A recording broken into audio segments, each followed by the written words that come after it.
ঘর ভাড়া পরিশোধের 500 টাকার মাথার চুল বিক্রি, 2 সন্তান নিয়ে রেল লাইনে রেহানা। দারিদ্র কতটা নির্মম হতে পারে তারই এক হৃদয় বিদারক উদাহরণ বাগেরহাটের রামপালের রেহানা খাতুন। 2 সন্তানকে নিয়ে মাথা গোঁজার সামান্য আশ্রয়টুকু হয়েছিলেন তিনি। বর্তমানে খুলনা মোংলা রেল লাইনের পাশে একটি অসম্পূর্ণ বাঁশের কাঠামোর নিচে সন্তান নিয়ে দিন কাটছে তার। সংসারের অভাব এতটাই চরম পৌঁছেছে যে মাত্র 500 টাকায় ঘর ভাড়া পরিশোধের জন্য নিজের মাথার চুল পর্যন্ত বিক্রি করতে হয়েছে তাকে। রামপাল উপজেলা সন্তোষপুর গ্রামের এই ঘটনা জানাজানি হলে স্থানীয়দের মধ্যে নেমে আসে গভীর বিষাদ। অসহায় রেহানা ও 2 সন্তানের জন্য দ্রুত একটি নিরাপদ বাসস্থানের ব্যবস্থা করার দাবি জানিয়েছে এলাকাবাসী। স্থানীয়দের সঙ্গে কথা বলে জানা গেছে যে এক সময় ভাড়া করা একটি ঝুপড়ি ঘরে 2 সন্তান নিয়ে বসবাস করতেন রেহানা, কিন্তু দীর্ঘদিন ধরে ভাড়া দিতে না পারায় সে আশ্রয় হারাতে হয় তাকে। শেষ পর্যন্ত বাধ্য হয়ে সন্তানদের নিয়ে রেল লাইনের পাশে সরকারি জায়গায় আশ্রয় নেন তিনি।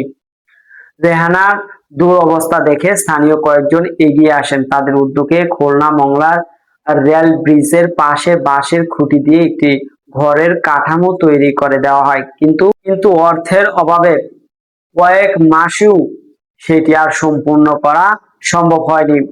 এখনো ঘরটি নেই টিনের ছাউনি কিংবা চারপাশের বেড়া, ফলে তীব্র রোদ, বৃষ্টি ও প্রতিকূল অবস্থার মধ্যেও সেই অর্ধ নির্মিত কাঠামোর নিচে 2 সন্তান নিয়ে দিন পার করছে রেহানা।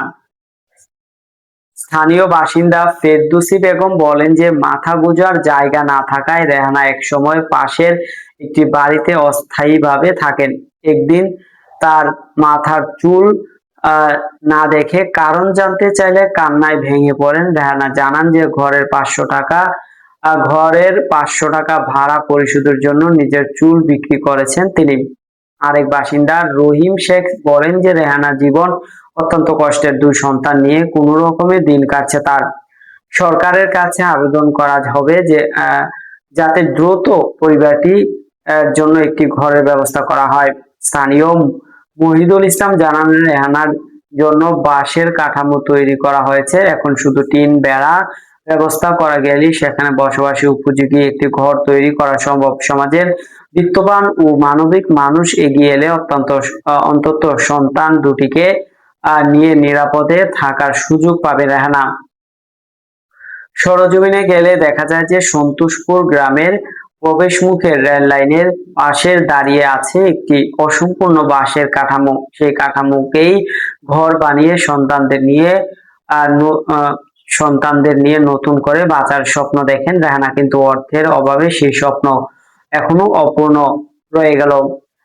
কান্নাজড়িত কণ্ঠে রেহানা খাতুন বলেন যে 2 সন্তানের মুখের দিকে তাকিয়ে সব কষ্ট সহ্য করে মাথা গোঁজার ঠাঁই নেই তো খাওয়ার খুব কষ্ট। নিরুপায় হয়ে চুল বিক্রি করতে হয়েছিল। আমি সরকারের কাছে একটু নিরাপদ থাকার জন্য সহায়তা আকুতি জানাচ্ছি।